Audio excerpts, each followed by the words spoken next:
అయితే నిజానికి వాళ్ళు కూడా మార్కెట్ మనుషులే. భారతీయ జనతా పార్టీకి దేవుడి మీద నమ్మకము లేదు, గౌరవము లేదు. దేవుడు మనకు ఎలా ఉపయోగపడతాడు, మతం ఎలా ఉపయోగపడుతుంది అనేదే ప్రోగ్రాం.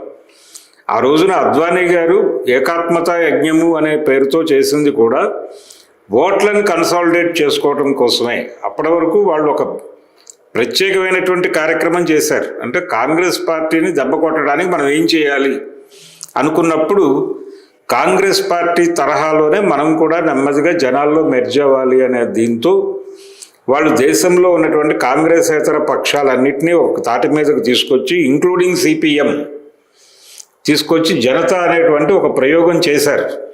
70 జనతా ప్రయోగం వెనకాల ప్రధాన చోదక శక్తి జనసంఘే. ఆ తర్వాత నెమ్మదిగా వీళ్ళ తత్వాలు అర్థమై ఒక్కొక్కళ్ళు దాని నుంచి పక్కకి జరిగి వెళ్ళిపోయారు.